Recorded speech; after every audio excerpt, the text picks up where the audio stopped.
사람이 이르러 말하되 내 주 왕께 아랠 소식이 있나이다. 여호와께서 오늘 왕을 대적하던 모든 원수를 갚으셨나이다. 젊은 압살롬은 잘 있느냐? 내 주 왕의 원수와 일어나서 왕을 대적하는 자들은 다 그 청년과 같이 되기를 원하나이다. 왕의 마음이 심히 아파 문 위층으로 올라가서 우니라. 그가 올라갈 때 말하기를 내 아들 압살롬아, 내 아들 압살롬아, 차라리 내가 너를 대신하여 죽었다면 압살롬 내 아들아, 내 아들 압살롬아, 내 아들아 하였더라.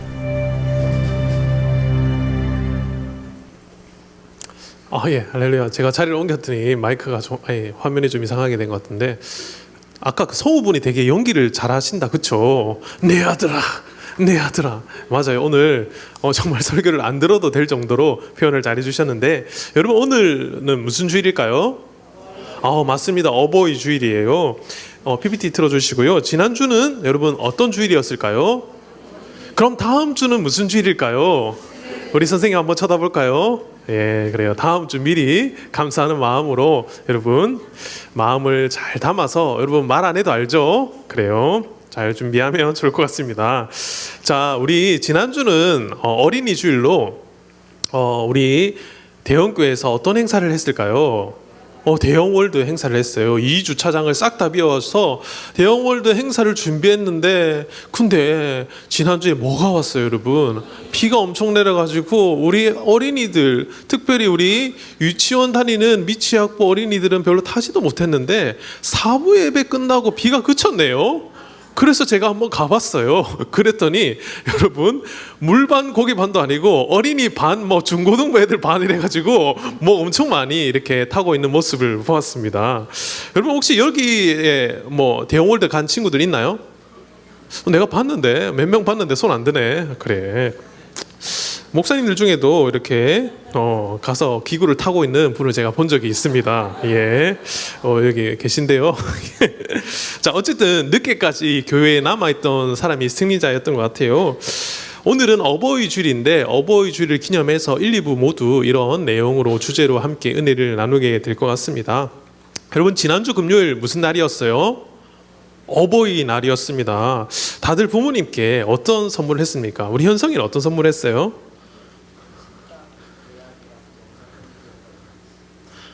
식당 예약을 해줬어요? 그 계산은 누가 했어요? 누나들이랑 같이 식당 예약을 담당했구나. 영상 편지. 와, 역시 미디어팀 보고 있나? 미디어팀 역시 팀장은 다릅니다. 미디어팀 역시 좋네요. 자, 우리 예슬이는 혹시 어버이날 부모님께 어떤 선물을 했어요? 꽃다발? 와, 그래. 어떤 꽃다발? 생화? 오, 그렇구나. 꽃다발만? 꽃다발만. 우리 또 효도의 아이콘 기쁨이는 어떻게 했을까? 어떤 선물을 드렸어요? 꽃다발이랑 안마를 해드렸어요? 안마기를 선물로. 그렇구나. 야, 그래. 또 중등부 안 물어볼 수 없지. 우리 결이는 혹시 부모님께 어버이 주일로 어버이날 어떤 선물 했어요? 케이크. 누나랑 같이? 니 혼자? 누나는 뭐 했는데 그러면? 옷. 그래. 옷도 하고. 잘하네. 우리 건이는 어버이날 부모님께 어떤 선물 했어요? 응? 돈? 부모님께 받은 것을 다시 페이백에 드렸네요. 돈 미안한데 얼마나 드렸는지 물어봐도 될까? 안 돼? 혹시 10,000원 언더야 어떻게 그 정도 드렸어? 야, 5만 원? 야, 제일 큰 거 드렸습니다. 박수 한번 주세요. 예. 뭐니 해도 머니가 최고죠. 자, 우리 선생님들은 어버이날 어떤 선물 받았는지 물어보려고 했더니 안 될 것 같습니다. 진짜. 여러분 혹시나 아직 선물을 깜빡하고 아무것도 드리지 않는 학생들이 있다면 오늘 말씀을 듣고 꼭 부모님께 선물을 드렸으면 좋겠습니다. 저도 부모가 되고 올해 처음으로 선물을 받았어요. 어버이날에 선물을 받았어요. 여기 계신 선생님들 중에 저보다 연배가 많으신 분이 많이 계셔가지고 정말 민망하긴 한데요. 자랑하는 게 아니고 여러분, 목사님 아들이 올해 8살이 되어서 초등학교에 들어갔거든요. 그런데 학교에서 이런 효도백을 만들어 왔더라고요. 색칠도 다 자기가 직접 칠해가지고 효도백 뒤에는 이런 편지도 있고, 그리고 안에 보니까 부모님이 사용할 수 있는 이런 쿠폰들을 이렇게, 안 되나요? 많이 만들어 놨더라고요. 그래서 뭐 안마 쿠폰, 심부름 쿠폰, 청소 쿠폰, 빨래 쿠폰, 이걸 뭐 본인이 다 할 수 있는지 모르겠는데 어쨌든 마음이 너무 귀하더라고요. 그런데 여러분, 이 효대백 쿠폰은 누가 원하는 걸 써야 돼요? 부모님이 원하는 걸 써야 되는데 갑자기 당장 지금 쓰라는 겁니다. 내가 지금 설거지를 너무 하고 싶으니까 설거지 쿠폰을 강제로 쓰게 해가지고요. 결국에 본인이 이렇게 설거지를 하는 모습을 찍어달라 해가지고 설거지를 했습니다. 결국 엄마가 다시 하긴 했어요. 여러분, 부모님께 여러분도 이런 작은 이벤트 해보면 어떨까요? 아마 어릴 때는 대부분 이렇게 여러분들도 잘했을 겁니다. 그런데 사춘기 시절을 지나면서 이런 표현이 점점 서투러지는 것 같아요. 우리 담임 목사님께서 자주 하시는 말씀인데 우리 같이 한번 읽어보도록 하겠습니다. 시작. 성령 충만받아 감사를 입술로, 마음으로, 물질로, 행동으로, 카톡으로, 문자로, 이메일로 꼭 표현하며 삽시다. 여러분, 우리가 왜 이렇게 감사를 많이 표현하고 살아야 할까요? 이것도 한번 같이 읽어보겠습니다. 시작. 감사를 표현해야 감사의 총량이 늘어나고 감사함으로 임하는 축복이 우리 삶에 들어오기 시작합니다. 이것도 여러분 제 말이 아니라 담임 목사님 말씀인데요. 여러분이 부모님께 감사를 표현할 때 여러분의 부모님께서 더 좋은 것으로, 아니 하나님께서 여러분에게 더 좋은 것으로 주실 줄 믿습니다. 왜냐하면 이게 성경의 약속이기 때문에 그래요. 여러분 혹시 여러분들 중에 이런 노래 들어본 적 있는지 모르겠는데 불효자는 옵니다 라는 노래예요. 이게 사실 오래된 노래이긴 한데요. 우리 인생에 아주 뼈아픈 진실을 담고 있어요. 아마 우리 선생님들 중에는 몇 분은 이 노래를 알고 계실 것 같습니다. 여러분, 불효자는 왜 울까요?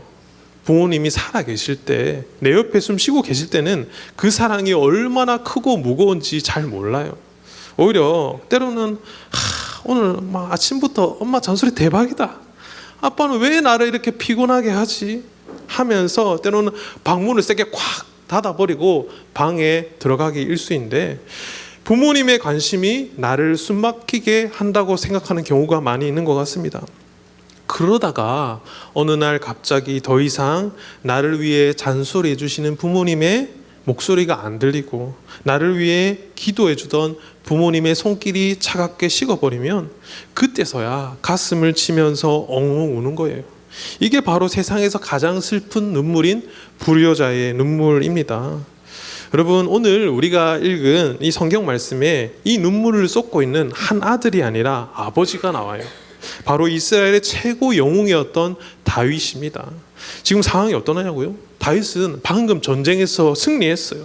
자기를 몰아내려고 했던 반란군을 다 물리치고 이제 왕궁으로 돌아가서 파티만 하면 되는 상황이었습니다. 모든 신하와 군인들이 와, 우리가 이겼다 하면서 기뻐할 때 딱 한 사람, 다윗만 안 보여요. 다윗은 지금 성문 위 작은 골방에 들어가서 혼자 울고 있습니다. 어떻게 울고 있을까요? 우리 사무엘하 18장 33절입니다. 내 아들 압살롬아, 내 아들 압살롬아, 차라리 내가 너 대신 죽었더라면. 여러분 한번 상상해 보세요. 아니 전쟁에서 이겼는데 왜 왕이 죽을 만큼 슬퍼할까요? 그건 바로 자기 아들 압살롬이 아버지 가슴에 대못을 쾅쾅 박아놓고는 화해할 기회조차 없이 비참하게 죽었기 때문입니다. 아들 압살롬은요, 아버지를 이기고 싶어 했어요. 아빠가 나보다 잘난 게 뭐야? 내가 더 똑똑해. 내가 왕하면 아버보다 더 잘할 수 있을걸? 하면서 아버지의 권위를 우습게 여겼습니다. 요즘 말로 하면 아주 극심한 중2병과 탈권위주의에 빠졌던 것이죠. 결국 그 끝은 아버지를 평생 통곡하게 만드는 비극이었습니다. 여러분, 우리가 살고 있는 시대는 어떻습니까? 요즘은 권위라는 말만 들어도 꼰대 같다라고 싫어하는 시대잖아요. 학교 선생님, 경찰, 심지어 부모님까지도 내 마음에 안 들면 무시해버리는 게 쿨한 것처럼 여겨질 때가 있습니다. 여러분은 부모님을 볼 때 어떤 마음을 가지고 바라보고 있습니까? 우리 부모님은 존경받을 만한 행동을 안 하는데 내가 왜 존경해야 돼? 혹은 엄마 아빠가 나한테 해준 게 뭐가 있어? 내 마음도 모르면서라고 부모님의 자격을 따지고 있지는 않습니까? 사춘기 시절 어쩌면 부모님께 가장 많이 반항하는 시기이기도 한데요. 하지만 여러분, 성경은 우리에게 이렇게 말합니다. 부모님의 권위는 그분들이 잘나서 혹은 완벽해서 생기는 게 아니라는 거예요. 부모님은 하나님께서 여러분이라는 소중한 생명이 이 땅에 태어날 때 택하신 권위자라는 것입니다. 즉 부모님의 권위는 누가 세웠냐? 하나님이 그 자리에 세우셨기 때문에 생기는 하나님의 권위라는 것입니다. 여러분, 기독교, 자꾸 제가 넘길게요. 여러분, 기독교는 결코 제사 안 지낸다고 부모님 모르는 척하는 종교가 아닙니다. 오히려 다 돌아가시고 난 뒤에 무덤 앞에서 진수성찬 차려놓고 효도한다라고 말하는 종교가 아니라 부모님이 살아 계실 때 잘하라고 가르치는 종교가 기독교라는 것입니다. 오늘 저는 여러분들과 함께 이 다윗의 통곡 소리를 들으면서 우리 마음을 한번 점검해 보고자 합니다. 후회의 통곡을 사랑의 실천으로 바꾸는 결단이 우리에게 필요합니다. 나중에 엄마 아빠 나중에 저 대학 가면 잘할게요. 나중에 돈 많이 벌면 내가 좋은 회사에 취직하면 효도할게요. 이건 나중에 압살롬처럼 후회하며 울게 될 사람들의 뻔한 변명이라는 거예요. 오늘 이 시간 혹시나 부모님을 향해 삐딱하게 닫혀있던 우리의 마음을 바로 세우고 하나님이 주신 축복의 통로인 부모님께 어떻게 사랑을 표현할지 우리 함께 세 가지로 은혜를 나누고 기도하고자 합니다. 불효자는 웁니다. 후회의 통곡을 사랑의 실천으로. 첫째 한번 읽겠습니다. 시작. 부모님의 권위는 자격이 아니라 하나님으로부터 옵니다. 부모님의 권위는 자격이 아니라 하나님으로부터 옵니다. 우리 사무엘하 15장 5절과 6절 말씀 읽겠습니다. 시작. 사람이 가까이 와서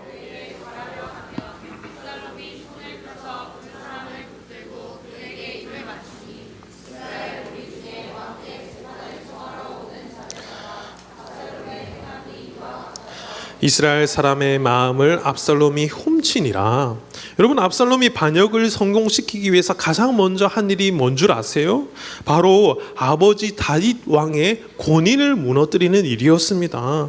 성문 어귀에서 재판을 받으러 오는 사람들에게 왕은 바쁘다, 너희에게 송사가 있으면 다 나한테 얘기하라라고 하며 대신 자신이 그들의 마음을 사로잡은 모습을 보게 됩니다. 성경 일을 들고 압살롬이 백성들의 마음을 훔쳤다라고 이야기하고 있어요. 여러분, 우린 지금 아주 묘한 시대를 살아가고 있습니다. 오늘날 우리 사회를 관통하는 가장 큰 키워드는요, 바로 권위의 몰락이에요.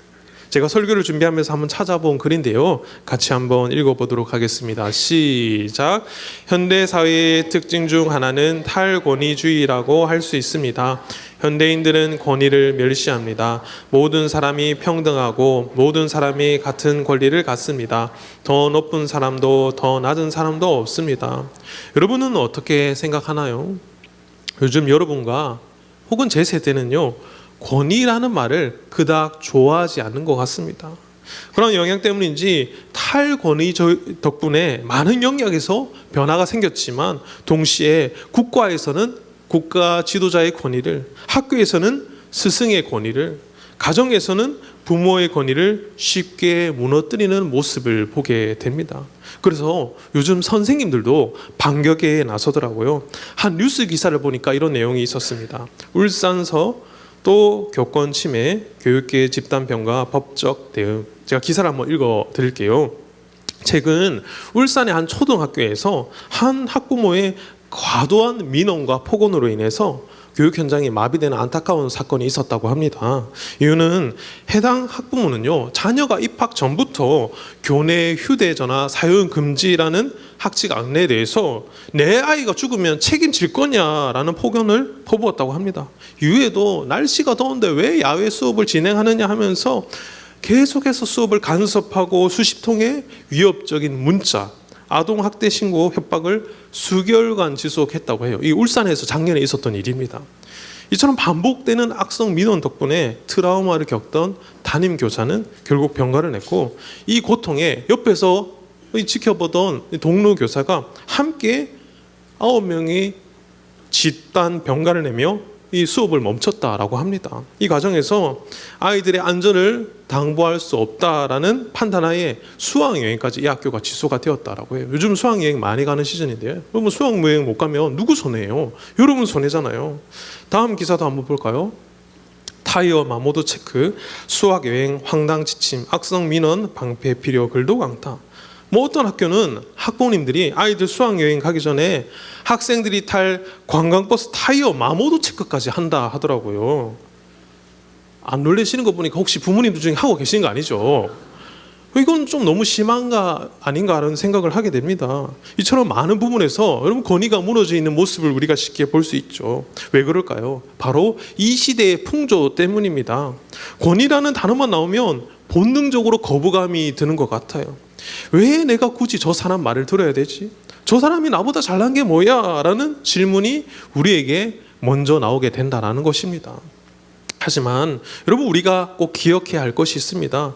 부당한 권위는 당연히 무너뜨려야 하지만 하나님이 세우신 권위까지 무너뜨리는 순간 우리 삶의 질서와 축복의 통로도 함께 막히게 된다라는 사실이에요. 우리 에베소서 6장 1절과 3절 말씀 같이 읽겠습니다. 시작. 자녀들아 너희 부모를 주 안에서 순종하라. 내 아버지와 어머니를 공경하라. 이것이 약속이 있는 첫 계명이니 이는 내가 잘되고 땅에서 장수하리라. 아멘.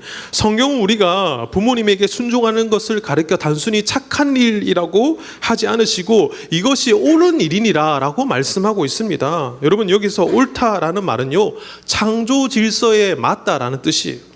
마치 물고기가 물속에 있어야 안전하듯이 자녀는 부모님의 권위 아래에 있을 때 가장 안전하고 올바른 상태가 된다라는 것이죠. 그런데 여러분 오늘 1절 말씀을 자세히 보시면요, 그냥 순종하라고 하지 않으시고 주 안에서 순종하라라고 합니다. 이 말씀은 부모님이 나한테 잘해줄 때만, 혹은 부모님이 존경받을 만한 완벽한 인격을 가졌을 때만 선택적으로 순종하라는 뜻이 아니, 부모님 너머에 계신 그 주님의 권위를 보고 순종하라라는 말이죠. 우리는 흔히 이렇게 생각합니다. 선생님이 선생님다워야 존중하지, 부모가 부모다워야 대접하지. 이런 생각은 현대인들에게 너무나 당연하게 받아들여지는 논리 같습니다. 현대 사회는요, 권위 주체가 내 마음에 들 때 그 권위를 인정할 것을 가르치고 있습니다. 주권자가 주권자로서의 대우를 받기 위해서는 주권자가 주권자다워야 한다라고 말합니다. 도시나 국가를 다스리는 위정자에게 우리는 어떤 것을 기대합니까? 당신이 나를 다스릴만 해야 내가 충성하겠다라는 것이 우리의 보편적인 자세라는 것이죠.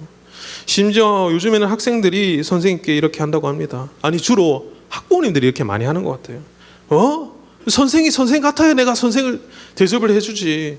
물론 이렇게 하면요, 여러분의 생기부는 박살이 납니다. 그렇게 하지 마세요, 여러분. 어쨌든 실제로 이것이 현대인이 권위에 대한 가진 인식이라는 거죠. 위에 있는 사람들이 자격을 갖추어야 존중할 수 있다고 말을 합니다. 이 말은요, 부분적으로는 옳아요. 부모가 자식에게 존경받기 위해서는 부모가 부모다워야 합니다.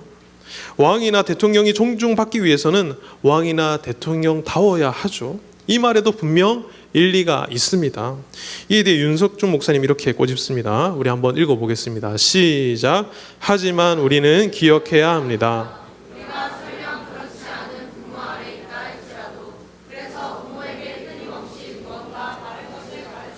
상태라고 할지라도 그들이 하나님의 권위를 나타내고 있다는 사실은 변하지 않습니다. 여러분, 이 글이 지금 이해가 되시나요? 내 부모님이 완벽하기 때문에 우리가 고개를 숙이는 것이 아닙니다. 부모님이 우리보다 성경을 더 많이 알고 더 훌륭한 인격을 가졌기 때문에 공경하는 것도 아닙니다.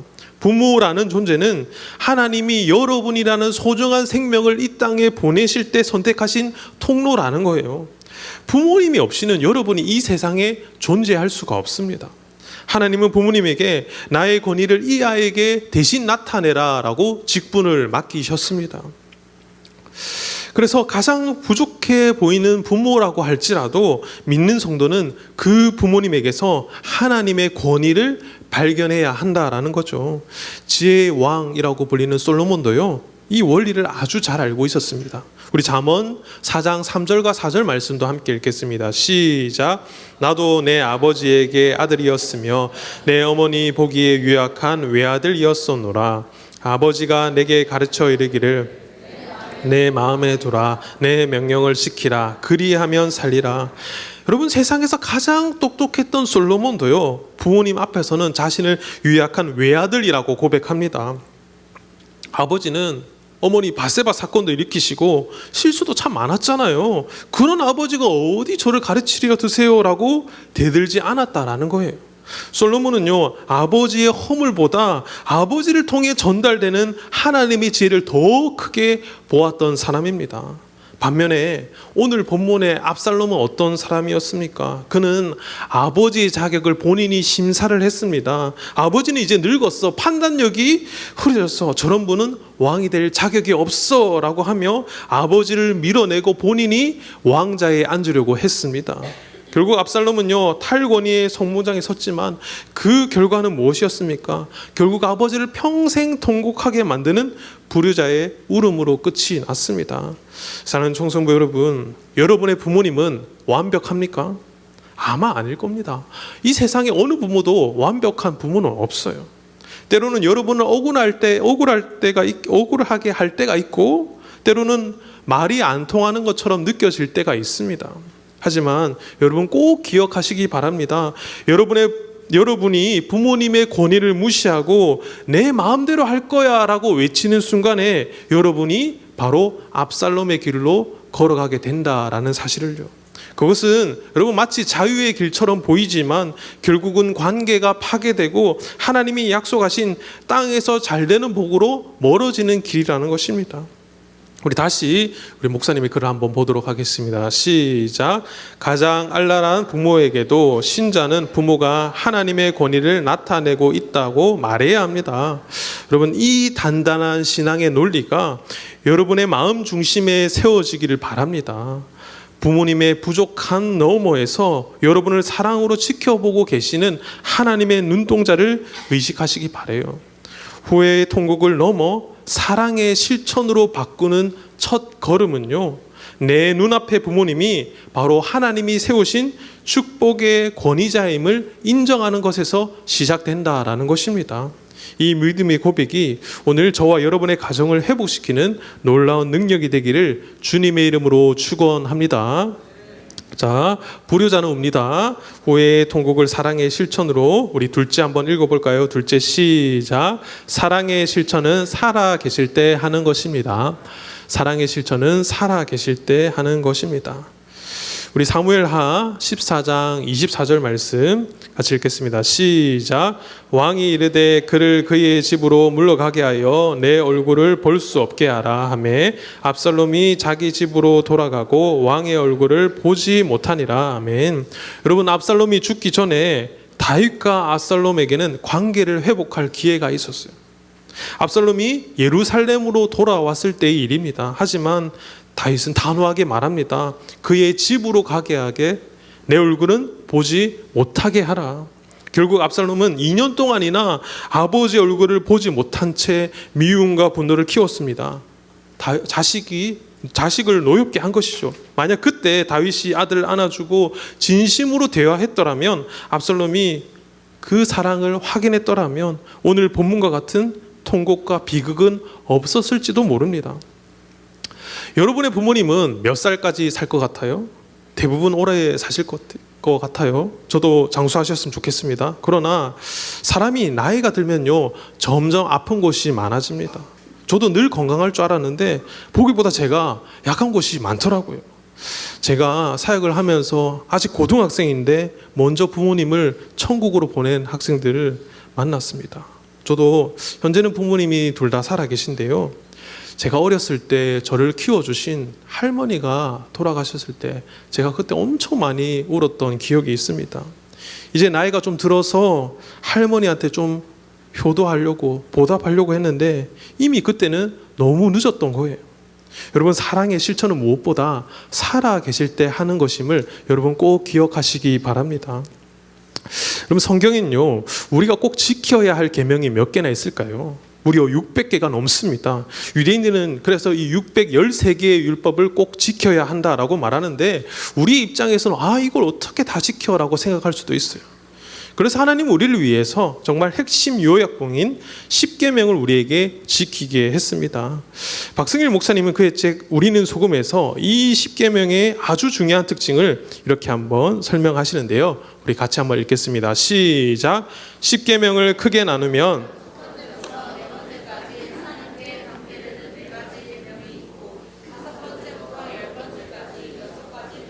사람에 대한 것인데 그 중에서 첫 번째 계명이 내 부모를 공경하라는 것입니다. 부모를 공경하는 것이 다른 모든 계명보다 중요하다라는 것을 의미합니다. 여러분, 이 말 많이 들어본 적 있죠? 여러분, 사람과 사람 사이에는 지켜야 할 계명이 참 많습니다. 살인하면 안 된다, 도둑질하면 안 된다, 거짓 증거하지 마라. 그런데 하나님은 그 모든 법 중에서 부모 공경을 1번으로 놓으셨어요. 왜일까요? 부모님과의 관계가 무너지면 다른 모든 인간관계가 무너지기 때문에 그렇습니다. 부모님을 존중하는 법을 배우는 것이야말로 우리가 세상을 살아가는데 가장 기본이 되는 인생 매뉴얼 1번을 배운다라는 사실을 우리가 기억해야 해요. 그런데 우리는 어떻게 합니까? 내 부모를 공경하라고 하는데 부모님을 자꾸 공격하지는 않습니까? 10계명의 다른 명령들을 보면요, 대부분 하지 말라라고 되어 있어요. 그런데 유독 부모님에 대한 계명은 적극적으로 하라라고 되어 있습니다. 이게 무슨 뜻일까요? 잘못을 부모님께 안 저지르는 정도로만 만족하지 말라라는 거예요. 가만히 있으면 중간이라도 간다 해서 나는 부모님께 아무것도 안 하겠다, 이 말이 아니라 적극적으로 부모님을 즐겁게 해드려야 한다고 성경은 말하고 있습니다. 잠언 23장 25절입니다. 내 부모를 즐겁게 하며 너 낳은 어미를 기쁘게 하라. 여러분, 오늘 하루 부모님이 여러분 때문에 한 번이라도 웃은 적이 있습니까? 만약 내가 오늘 부모님을 웃게 해드리지 못했다면 우리는 아직 하나님의 1번 계명을 지키지 못한 것일 수 있어요. 그런데 여러분, 목사님이 여러분들과 신방을 하다 보면 가끔 이런 고민을 털어놓는 친구들이 있습니다. 목사님, 저는 부모님께 상처를 너무나 많이 받았어요. 부모님을 사랑하려고 해도 도저히 사랑할 마음이 안 생겨요. 그런데 어떻게 순종하고 즐겁게 해드려요? 저는 솔직히 그런 마음이 생기지 않습니다. 물론 저도 그 마음을 이해는 합니다. 부모와 자식은요, 오랜 세월 함께 살아가다 보기에 차라리 남남이었으면 서로 주지도 받지도 않을 상처를 때로는 주고 받고 하는 경우가 있습니다. 어쩌면 부모님과 관련하여서 기억하고 싶은 것보다 기억하고 싶지 않은 것이 더 많은 경우도 있을 수 있어요. 그러나 여러분, 하나님은요, 여러분의 그 아픈 마음을 다 알고 계신다라는 것입니다. 내가 부모님 때문에 남몰래 밤에 울었던 것, 부모님의 말 한마디 때문에 가슴이 무너졌던 것, 하나님은 다 알고 계세요. 그래서 하나님은요, 여러분에게 무리한 요구를 하지 않으십니다. 우리 이재철 목사님의 글인데요, 이것도 한번 읽어보도록 하겠습니다. 시작. 하나님께서 그 모든 사정을 아시기에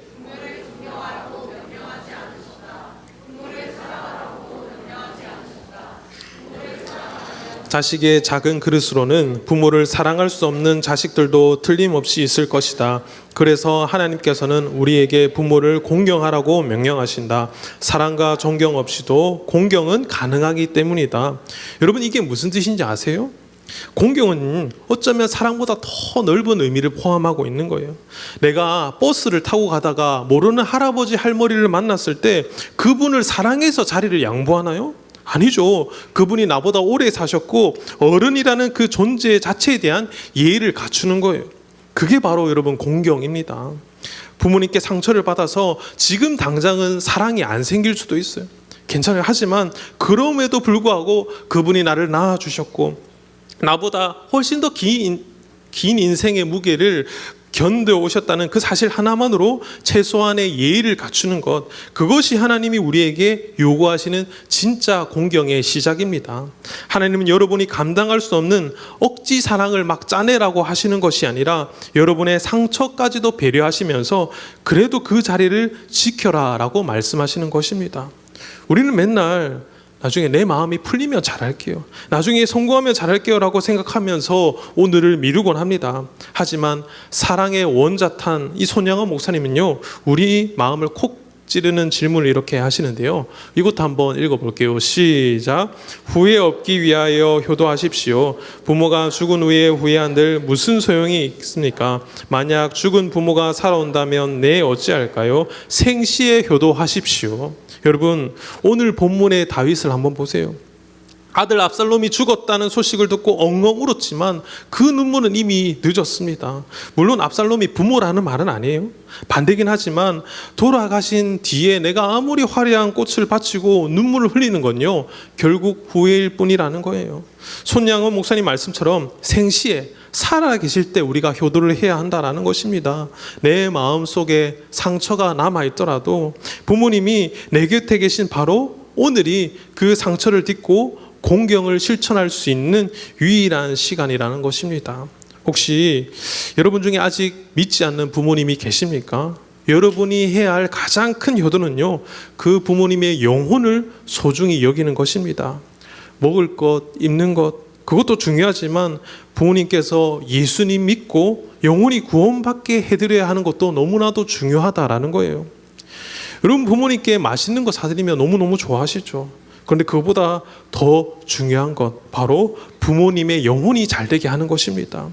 부모님이 예수님을 믿고 하나님 나라의 소망을 가지게 해드리는 것, 이미 믿고 계신다면 부모님이 신앙생활을 좀 더 행복하게 하실 수 있도록 여러분이 믿음의 자녀로서 든든히 서는 것, 이것이 어쩌면 가장 고귀한 효도라는 거예요. 사랑하는 청소부 여러분, 압살롬처럼 아버지 가슴에 상처만 남긴 채 비극적인 결말을 맞이하지 않았으면 좋겠습니다. 불효자는 옵니다라는 말이 여러분의 이야기가 되지 않았으면 좋겠어요. 오늘 집에 가면요, 부모님을 향해 다쳤던 마음을 조금 열고요, 사랑해요 라는 말을 도저히 못하겠으면요, 입술에서 안 떨어지면 감사합니다 혹은 죄송합니다 라는 짧은 메시지라도 한번 보내봤으면 좋겠습니다.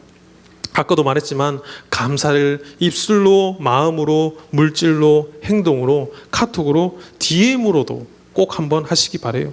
하나님은요, 여러분의 상처를 아시는 분이십니다. 그리고 그 상처를 딛고 일어서서 부모님을 공경하려는 그 작은 노력을 귀하게 여기실 줄 믿습니다.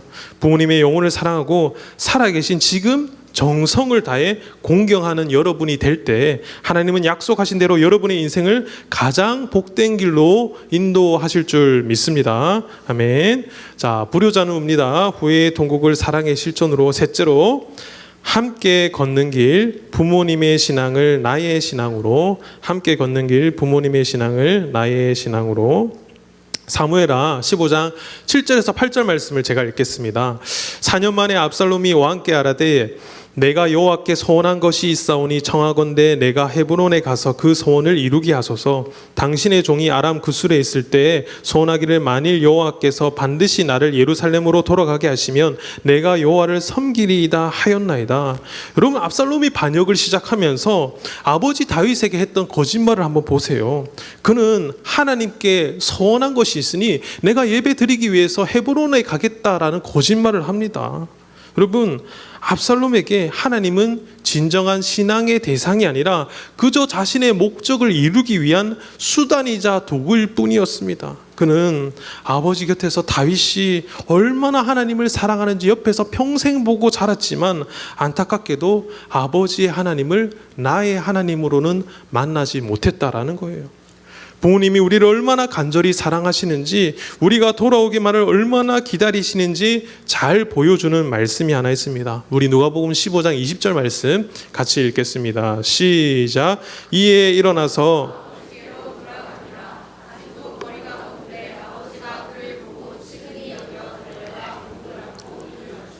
지금 AI 사진이 잘못돼가지고 탕자가 뒤에 있고 아버지가 막 도망가는 것처럼 보이는데요. 그럼 이 비유에 나오는 이 탕자의 아버지는요, 오늘 본문의 다윗과 엄청 많이 닮았습니다. 지난 시간에 송송 목사님께서 해주신 설교이기도 한데요. 여기 나오는 아들은 우리가 흔히 말하는 탕자죠. 먼 나라에서 허랑방탕하게 살면서 아버지께 받은 재산을 싹 다 날려먹고 배신했지만, 아버지는 이 아들을 원망하기는커녕 매일 마을 밖에서 아들이 오기만을 오매물만 기다립니다. 다윗이 자기를 죽이려고 했던 아들 압살롬을 향해 젊은 압살롬을 너그러이 대해달라라고 부탁했던 그 절절한 마음이 오늘 본문의 아버지의 마음인 거예요. 나를 죽이려고 했던 자식이지만 그 자식에 대한 마음이 그 미움을 뛰어넘은 거죠. 그런데 여러분, 탕자와 압살롬에게는요, 결정적인 차이가 하나 있습니다. 탕자는 아버지가 살아 계실 때 돌아왔고, 압살롬은 아버지 가슴에 대못을 박은 채 죽어서 돌아왔다라는 거예요. 탕자의 아버지는 기쁨의 파티를 열었지만 다윗은 후회의 피눈물을 쏟았죠.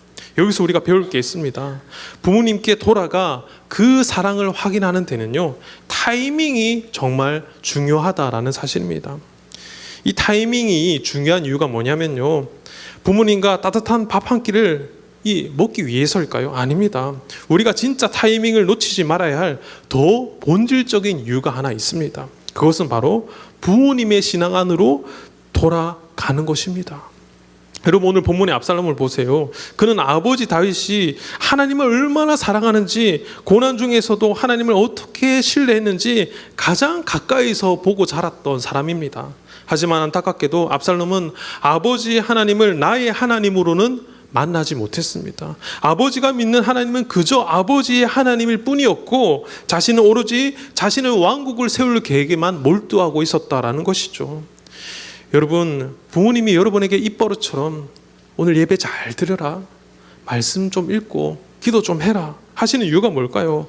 그것은 여러분 단순한 잔소리가 아니라 부모님이 만난 그 하나님만이 여러분 인생의 유일한 답이기를 아시기 때문에 그렇게 말씀하는 것입니다. 룻기 1장 16절에서 룻은 이렇게 고백합니다. 어머니의 하나님이 나의 하나님이 되시리니. 이방 여인 룻의 고백이에요. 압살롬은요, 아버지 하나님을 거부하다가 통곡의 주인공이 되었지만, 룻은 시어머니의 하나님을 자기 하나님으로 받아들임으로써 축복의 주인공이 되었습니다. 부모님의 신앙을 존중하고 그 믿음의 바통을 이어받는 것, 그것이 자녀가 부모님께 드릴 수 있는 가장 든든하고 고귀한 효도입니다. 여러분, 아까도 말했지만 효도의 본질은요, 부모님의 영혼을 사랑하는 것도 중요한 효도라고 말씀을 드렸어요. 그런데 부모님의 영혼을 사랑하는 가장 구체적인 방법이 무엇일까요? 바로 부모님과 함께 신앙의 대화를 나누는 것입니다. 여러분 중에 혹시 부모님과 신앙적인 대화를 잘 나누는 학생들이 있습니까? 혹시 바쁘더라도 가정 예배를 잘 드리고 있나요? 여러분, 부모님께 가장 큰 선물은요, 성적표나 비싼 선물이 아닙니다. 물론 그것도 엄청 좋아하실 거예요.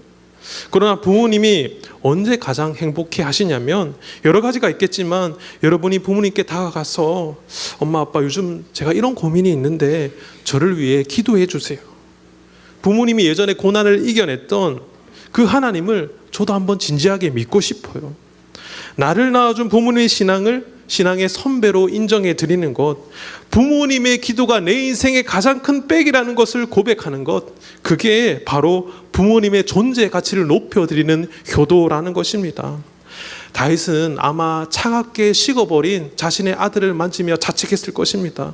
내가 아들에게 이 화려한 왕궁의 권세를 보여주기보다 광야에서 만난 나의 하나님을 아들에게 더 많이 알려주었더라면 압살롬이 저렇게 내 앞에서 칼을 휘두르진 않았을 텐데. 사랑하는 청소부 여러분, 불효자는 웁니다라는 노래는 효도의 기회를 놓친 자들의 슬픈 가사입니다. 하지만 여러분은 오늘 그 가사를요, 바꿀 수 있어요. 여러분을 이 땅에 보내신 하나님의 통로인 부모님을 귀하게 여기시기 바랍니다. 그리고 부모님께서 평생 지켜오신 그 신앙의 유산을 꼰대 같은 소리라고 밀쳐내지 말고 오히려 그 신앙을 여러분의 것으로 만들 수 있기를 축복합니다. 부모님과 함께 손잡고 예배의 자리에 앉는 것, 부모님께 기도 제목을 함께 나누고 하나님 앞에 무릎을 꿇는 것, 이것이 바로 다윗의 통곡을 막고 하나님께서 약속하신 축복을 누리는 가장 효도의 큰 실천이자 믿음인 줄 믿습니다. 혹시 여러분 중에 부모님이 교회를 안 다니셔서 마음이 무거운 친구가 있나요? 여러분은 이 가문의 신앙을 새로 시작하는 영적인 독립군인 줄 믿습니다. 부모님의 신앙을 물려받지 못했다면 이제 여러분으로부터 시작되는 믿음의 가문을 만드시길 바라요. 여러분의 변화된 삶이 부모님께는 가장 강력한 복음이 될 줄 믿습니다. 그래서 여러분 오늘 집에 돌아가면요, 부모님께 이렇게 한번 말씀드려 보세요. 믿는 부모님께는 부모님이 믿는 하나님을 저도 진짜 잘 믿고 싶어요, 기도해 주세요라고 말하고, 혹시나 믿지 않는 부모님께는 오늘 교회 가서 우리 가족을 위해 기도했어요, 사랑합니다 라고 말입니다. 이 한마디가 그 어떤 선물보다 부모님의 마음을 기쁘게 해드리고 여러분의 가정을 천국으로 만드는 기적의 시작이 될 줄 믿습니다. 부모님과 함께 믿음의 길을 걷는 영적 효자들이 되기를 예수님의 이름으로 축원합니다. 말씀 마무리하겠습니다. 사랑하는 청소부 여러분, 오늘 우리는 세상에서 가장 슬픈 승리를 거둔 다윗의 통곡 소리를 들었습니다. 아버지를 대적했던 압살롬은 결국 회개할 기회조차 얻지 못한 채 비참하게 생을 마감했고, 아버지는 그 아들의 이름을 부르며 피눈물을 흘렸다고 합니다. 인터넷에서 본 글인데요, 아내를 잃은 남편은 호랍이라 칭하고 남편을 잃은 아내는 과부라 칭하는데 자식을 잃은 부모를 칭하는 말은 없다라고 합니다. 그 어떤 말로도 자식을 잃은 부모의 슬픔과 아픔은 헤아릴 수 없기에, 압살롬은요 부모를 죽이려고 했지만 그러나 그 아버지는 나를 죽이려고 하는 그 자식까지도 살리고 싶어하는 것이 부모님의 마음입니다. 다음은 공공의 적이라는 영화인데요, 설교의 이해를 위해서 꼭 필요한 영상인데 이 영상에 욕이 좀 많이 나옵니다. 이해하고 여러분 양해하고 한번 들어주시면 좋을 것 같습니다. 여러분, 영화 속 살인범인 이 아들 조규환은요, 돈 때문에 자신의 부모를 무참히 살해합니다. 비가 내린 날 아들은 부모를 칼로 찌르는 끔찍한 범죄를 저지르죠. 아까 중간에 등장한 멀쩡하게 생긴 사람이 바로 아들입니다. 그런데 그 난투 중에 아들의 손톱 하나가 빠져가지고 방바닥에 떨어지게 됩니다. 엄마는 치명상을 입고 죽어가는 순간에 바닥에 떨어진 아들의 손톱을 발견합니다. 경찰이 만약 이 손톱을 찾아낸다면 아들은 즉시 현행범으로 체포될 게 뻔하기 때문이죠. 그래서 어머니는 마지막 숨이 끊어지기 직전에 그 고통스러운 상황에서도 온 힘을 다해 아들의 손톱을 삼킵니다. 죽어서까지도 아들의 죄를 감추고 자식을 지키려고 했던 어머니의 처절하고도 위대한 사랑을 보여주는 장면인데요. 여러분, 왜 이 할머니가 죽어가면서 이 손톱을 삼켰을까요? 나를 죽인 천일공로한 이는 불효자이지만 부모의 마음은 그래도 자식의 죄를 숨겨주고 싶은 거예요. 이게 바로 부모님의 마음입니다. 아마 오늘 본문의 다윗의 마음도 그랬을 거예요. 사실 오늘 이 설교는요, 여러분에게만 해당되는 말씀은 아닙니다. 저에게도 해당돼요. 저도 이번 한 주 어버이 주일, 어버이날 부모님께 최선을 다했는가 스스로 돌아보면서 말씀을 준비했습니다. 저도 여러분 꼭 효도하겠습니다. 여러분도 가정에 가서 꼭 효도하시기 바래요. 아마 여러분 중에는 부모님께 받은 상처가 너무나도 커서 부모님을 여전히 공경하고 섬기는 것이 힘든 친구들도 있을 거예요. 목사님도 어렸을 때 이 부모님이 서로 다투시면서 고등학교까지 부모님 얼굴도 못 보고 자랐습니다. 내 삶에 부모님이 꼭 필요할 때 부모님이 제 옆에 계시지 않았어요. 그렇지만 저는요, 부모님을 원망하지 않습니다. 오히려 아직도 예수님을 제대로 믿지 않는 목사님의 아버지를 위해서 기도하고 있습니다. 사랑하는 청소부 여러분, 여러분의 부모님은요, 완벽해서가 아니라 하나님이 세우신 권위자이기 때문에 소중한 것입니다. 여러분의 존재는 하늘에서요 뚝 하고 떨어진 것이 아니라 하나님과 부모님이라는 거룩한 생명의 통로를 통해 여기까지 온 것입니다. 여러분이 부모님을 기쁘시게 해드릴 때 하나님은 그 모습을 보고 가장 기뻐하실 것입니다. 그리고 약속하신 대로 여러분의 인생이 이 땅에서 잘되고 형통하게 하실 줄 믿습니다.